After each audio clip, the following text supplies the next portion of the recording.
Law enforcement agencies, businesses, and homeowners use CCTV cameras to keep their premises and possessions safe, and to gather evidence when a crime is committed. But these cameras aren't always enough to solve a mystery. In some cases that were caught on camera have remained cold for decades and may never be solved. Number 10. Having Ring cameras around your house as added security is always a good idea, since they not only deter criminals from entering a property, but if a crime is committed, evidence is immediately at hand, and the culprits can hopefully be identified. But in some instances, these cameras pick up events that most people would prefer to forget, such as a video that was recorded by a Ring camera belonging to a woman named Mandy, who lives in western Massachusetts' Appalachian Mountains. She set up cameras around her property, which is in a rural area, to capture footage of the abundant wildlife in the area. But she was not prepared for what happened while she was out with her family one evening. Mandy got a notification from one of her cameras that movement had been detected in her backyard. Thinking that an animal had wandered onto the property, she decided to look at the footage and was immediately terrified by what she saw and heard. She noticed a person's shadow near the back door, which was already strange enough, but then someone could be heard whispering, "Let me in a creepy, haggard voice. They then started frantically scratching at the door as if they were desperate to get in. In the days that followed, the same person returned, and she spotted them again near her shed in the backyard. The following night, they were back once more, dressed in a creepy cloak that hid their identity, and this time they merely stood in the garden staring up at the house, motionless. Mandy has since uploaded many of these videos to her YouTube and TikTok accounts, and viewers have been left shaken after watching the footage. When she spotted the figure lingering near her shed again one night, she and her husband raced outside to catch the intruder, but when they got outside, there was no one there. She since stated that she believes this is a woman who keeps entering her property, based on the voice that she heard, but she has no idea why she keeps returning to their house. In one clip, the woman can be seen standing by the back door again, and she then wanders off towards a neighbor's house, but that house's camera never picked up any movement, leaving them baffled as to where she went. She's also voiced her frustration with the local police, stating that they've been of very little help after she reported the incidents, since they told her they can't do anything about it. The clips have resulted in many comments online, with people offering many different explanations of what is going on. While some feel that these are paranormal events, such as a spirit or a skinwalker stalking the family, most people have dismissed this theory, since it's far more likely that this is a person who keeps coming back to the house for unknown reasons. Whatever the case may be, the footage is enough to give anyone nightmares, and for now, this creepy figure's identity remains a mystery. Number 9. The 1998 murder of 32-year-old Chris Jake Moon is one of the oldest cold cases in Arizona's history, and investigators are still struggling to find her attacker more than 2 decades after her life was ended. On the 16th of February of that year, a man and his daughter were out gathering firewood when they stumbled across Chris's remains in some brush next to Old Highway 91, in an area between Littlefield and Mesquite, covered with a blue blanket. They immediately contacted the police in Mesquite to report the grisly find, and the case was then handed over to the Mojave County Sheriff's Office, who determined that she'd been badly assaulted before her life was ended. During the resulting investigation, officers checked for CCTV footage of Chris and found footage of her at the Oasis Casino on the night before she was attacked. She was in the company of her cousins and a few friends, which was not unusual, since it's a popular spot for young people to hang out on the weekends. While at the casino, the group met 2 men who stated that they were from Mexico. At some point, an argument broke out, and Chris was asked to leave the casino before being escorted out of the building by security staff. But she didn't leave alone. Several witnesses saw the incident and told investigators that she left in a cab with a man who was wearing a cowboy hat. One of the men, who was in Chris's group, reported that he was working with the same man, but couldn't tell them his full name or where he lived. After the group left the Oasis Casino, they traveled in separate cabs to the State Line Casino, but were asked to leave since they didn't have any money. They ended up spending time at the Virgin River Casino, where Chris was left in a restaurant booth, saying that she would call someone to get her. She called her sister, Antonia, and asked to be picked up in Mesquite, but Antonia missed the call. Chris's friend also reported that the man in the cowboy hat never came back to work and failed to pick up his last paycheck, which investigators found very suspicious. Unfortunately, it took some time before the Mojave County Sheriff's Office assigned a dedicated investigator to the case, and Chris's family feels that a lot of precious time passed during which the man could have destroyed valuable evidence that could have led to his capture before fleeing.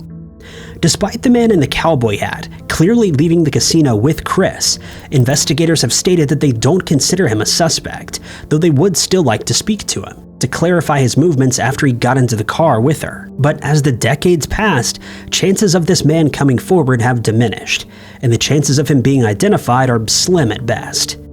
The authorities have once again appealed to anyone who has information on Chris's case to come forward, in case they have information that could lead to her killer being identified or apprehended. If you have any information on Chris's murder, you're urged to contact the Mojave County Sheriff's Office at 928-753-0753 and ask for extension 4408. Number 8. The Connie Lynn Royce case is very well known among people who follow missing person investigations, since the details of her disappearance are very strange and left many questions that have still not been answered.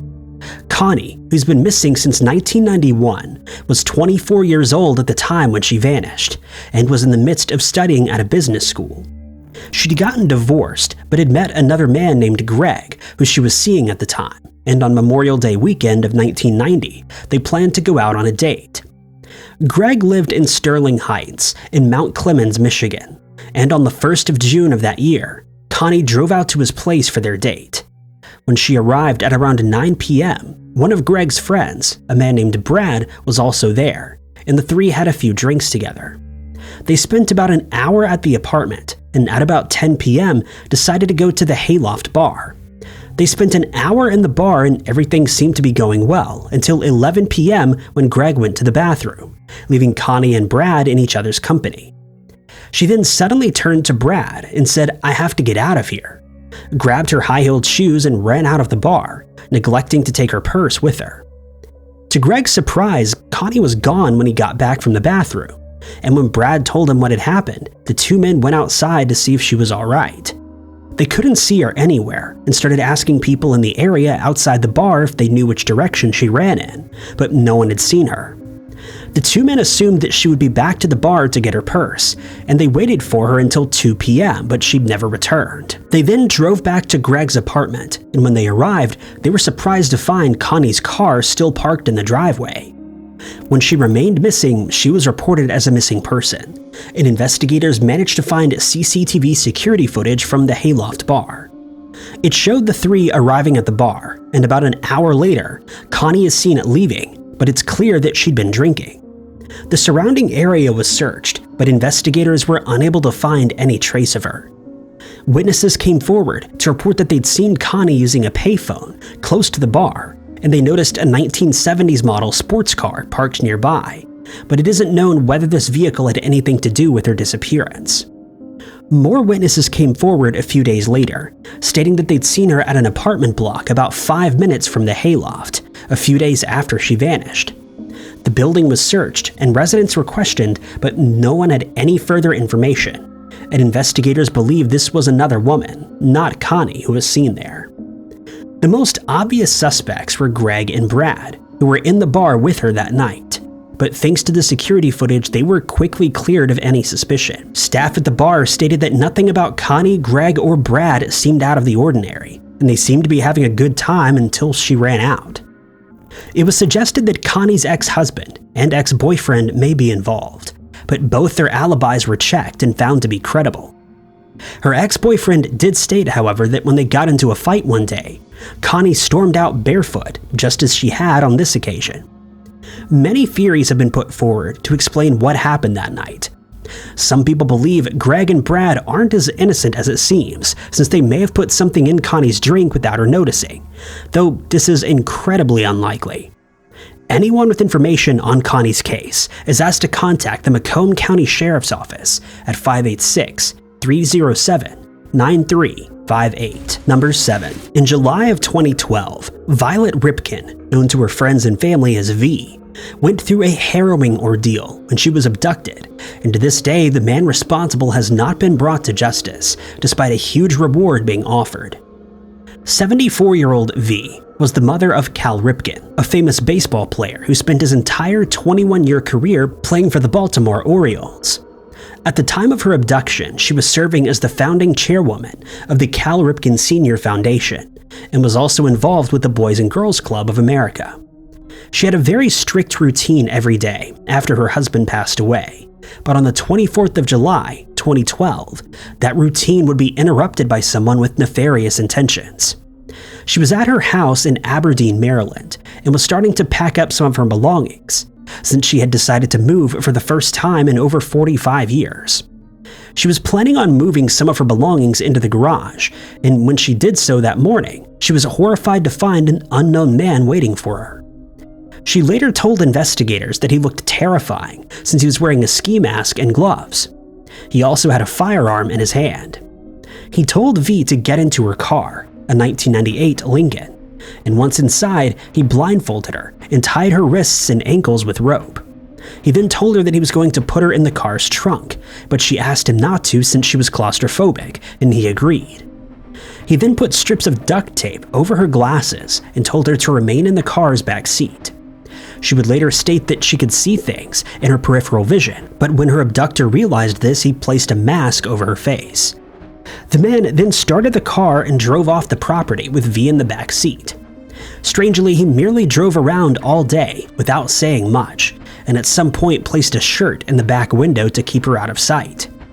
He repeatedly told her not to be scared, since he had no intention of harming her, and on several occasions he stopped to fill the car with gas and to get something to eat. He also gave her something to eat, and on several occasions shared a cigarette with her. She started to believe that he didn't know she was the mother of a famous baseball star, and fully intended to keep it that way. It was only at around 8:30 that evening that anyone noticed V was missing, and the police were notified.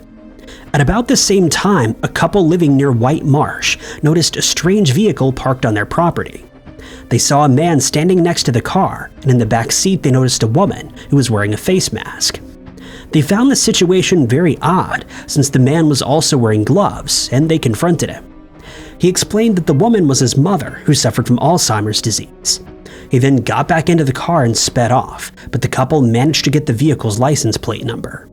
They called 911 to report the situation, and when investigators realized that V was the woman in the car, it became clear she'd been abducted. The following morning, one of V's neighbors found her sitting in the car not far from her home. Her abductor had simply left her there and walked away on foot. V was found to be unharmed, and to this day her kidnapper and his motive remains unknown. A $100,000 reward was offered for information leading to his identification, but no further clues were ever found, despite CCTV footage from a Walmart on Ordnance Road in Glen Burnie being released, showing a suspect that fit the man's description. Number 6. On the 9th of December, 2016, 3 masked individuals entered a house in South Ogden, Utah, and ended the lives of 2 people. Surveillance footage of the incident was recovered from the house, but the attackers have never been identified. Kyle and Brock Van Komen were brothers who shared an apartment with a few other men, including their stepbrother. The apartment was situated on Ogden Avenue in South Ogden, and on the evening in question, Brock and his stepbrother decided to drive to a nearby grocery store to buy some Hot Pockets at around 7:45 p.m. Kyle and the rest of the roommates stayed behind and were getting ready to go out for a night of bowling. They planned on having a few Hot Pockets before setting out, but soon after the 2 men left, the unthinkable happened. Kevin Nelson, an elderly neighbor who lived across the street, arrived at the apartment shortly after Brock and his stepbrother left, and started talking to the roommates, something that he did quite often.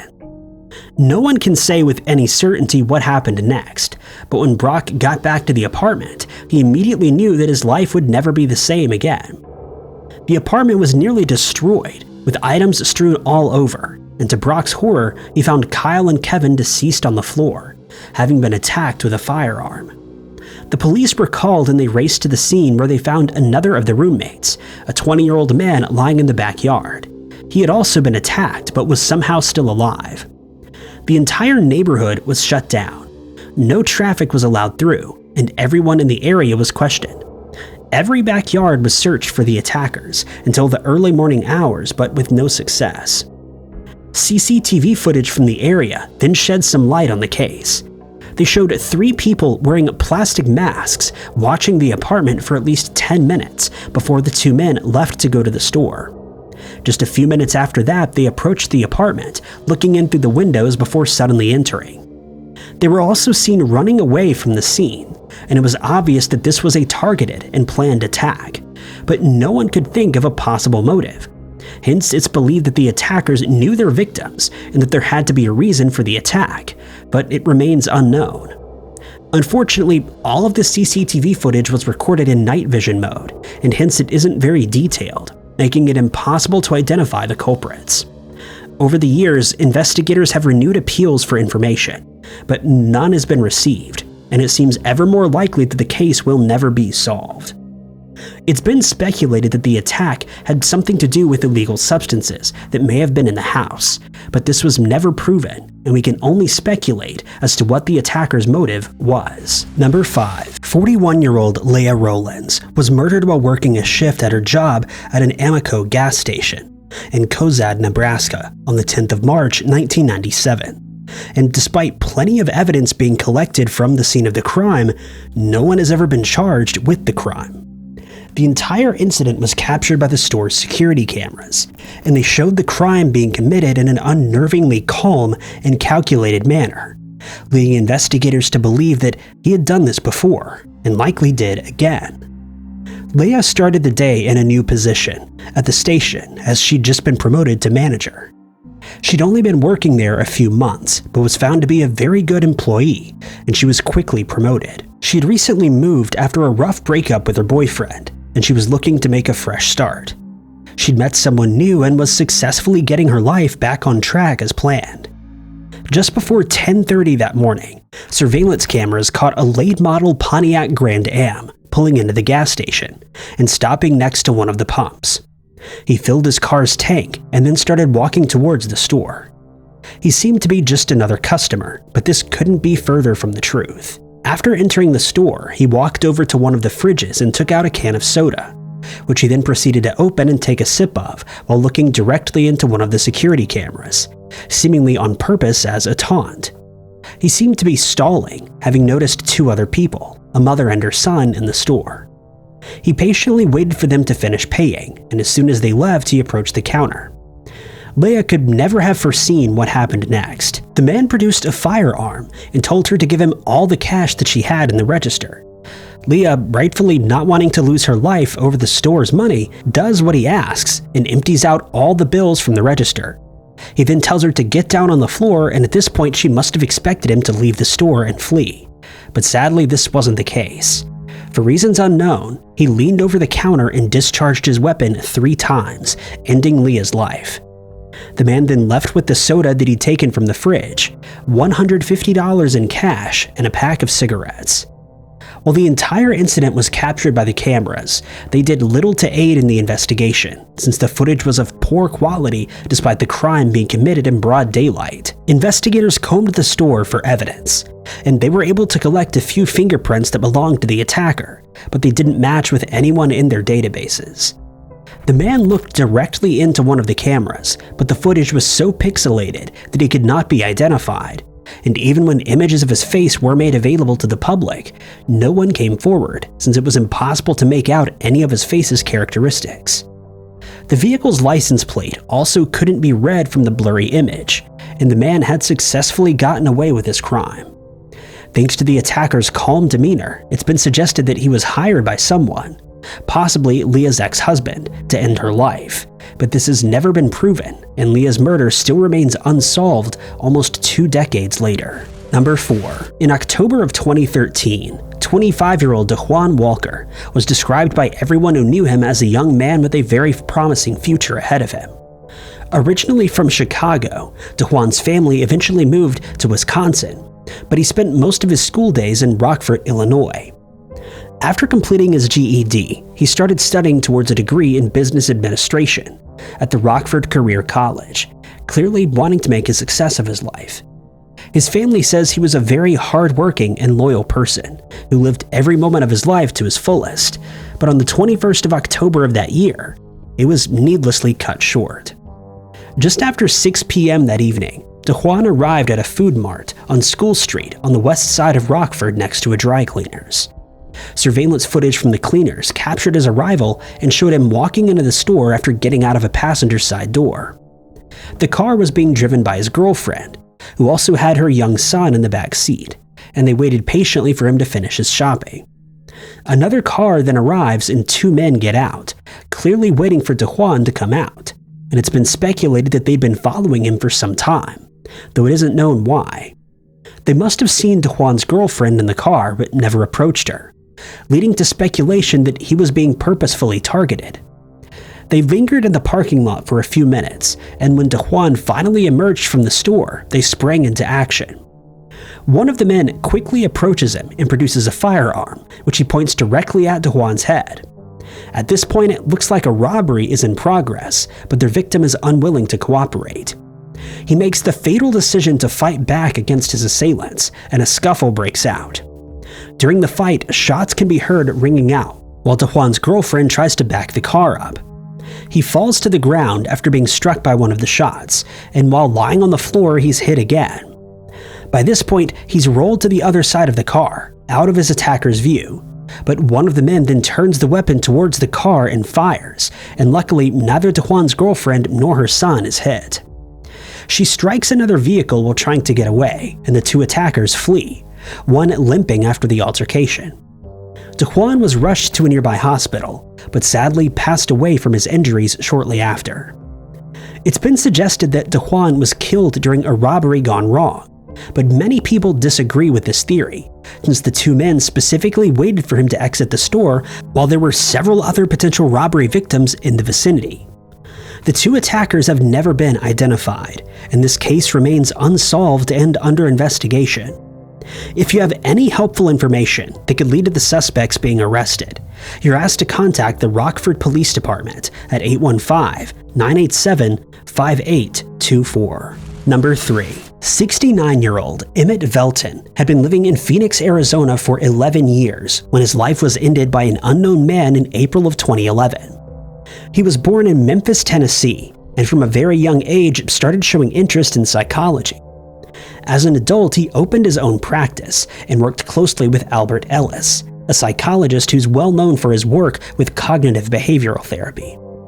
The 2 had authored several books together, and Emmett often traveled all over the country, since he was also teaching at universities and speaking publicly about his work. He settled in Phoenix and opened his practice at 2323 North Central Avenue. Those who knew him well described him as a rather private person who rarely spoke about his personal life, but who was always willing to listen to anyone's problems. On the 24th of April, 2011, though, his life would be abruptly ended. Security footage from his apartment complex showed him arriving home in his car and then getting out with a man who'd been sitting in the passenger seat.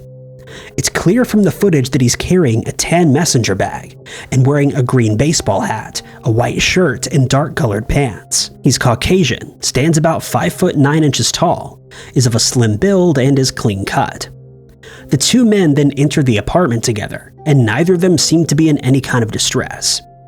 Sources differ about the time that passed while they were in the apartment. Some say about 45 minutes, while others claim it was closer to 2 hours. But whatever the case may be, the man accompanying Emmett then can be seen leaving the building on his own. But he doesn't exit the way that he entered, but leaves via a back stairwell. He doesn't seem in any way rushed as he looks over to Emmett's car, gets in, and drives away. Shortly after, Emmett can be seen exiting his apartment with an apparent injury to his head. His pants are around his legs, and he's crawling on the floor trying to get to the elevator, but he collapses as he reaches it. A neighbor found Emmett there and called the police, who spoke to Emmett, who at this point was awake and cognitive. He explained that he had picked the man up from a Cass homeless shelter, but when they entered his apartment, the man bound his legs and assaulted him until he passed out. Emmett was taken to a hospital for treatment, but sadly did not survive. The footage was shown to people at homeless shelters in the area, but no one recognized Emmett's attacker. Robbery was ruled out as a motive since nothing had been stolen from the apartment, and 3 days later, Emmett's car was found abandoned on 35th Avenue in Glendale. Several items and a footprint containing biological material were sent for DNA, but the results were inconclusive. No one came forward with any new leads, and before long, the case went cold. Anyone who has helpful information on this case is urged to contact Silent Witness at 480-948-6377. Number 2. The family of 24-year-old Trayvon Wynn is convinced that his murder was the result of mistaken identity, and that he was simply at the wrong place at the wrong time on the 23rd of April 2011. Further bolstering this theory is the fact that Trayvon was only in Brooklyn to visit some of his relatives, since he actually hailed from South Carolina. He didn't know many people in the area, and hence had not made any enemies that would have wanted to harm him.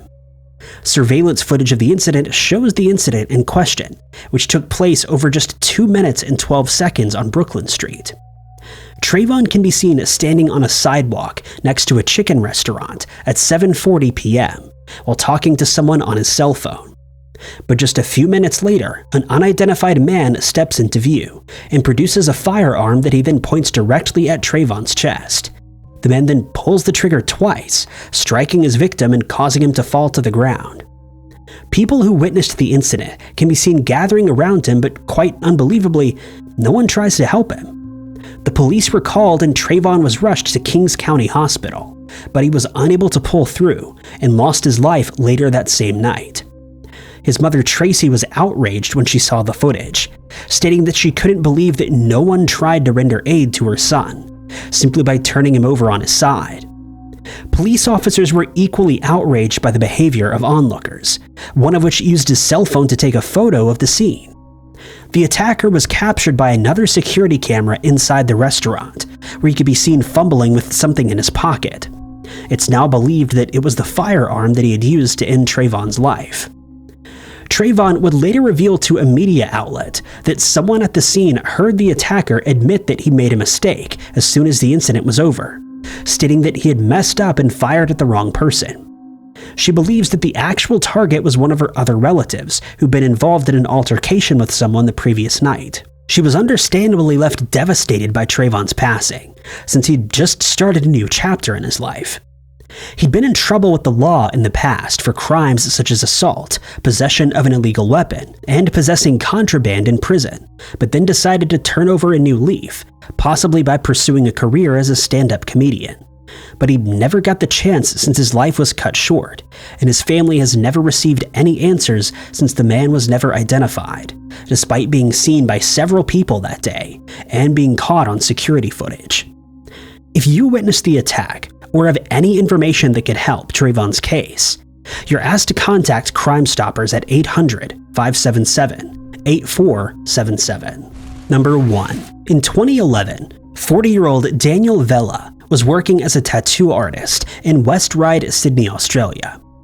The owner of the Pretty in Ink parlor, Adam Lincoln, was a member of a well-known biker gang in the area, but it isn't known whether this had anything to do with a shocking incident that took place there on the 26th of March of that year. Daniel had more than 20 years of experience as a tattoo artist and had been working at Pretty in Ink for about 3.5 years. He was well known in the industry and even had some of his work published in tattoo magazines over the years.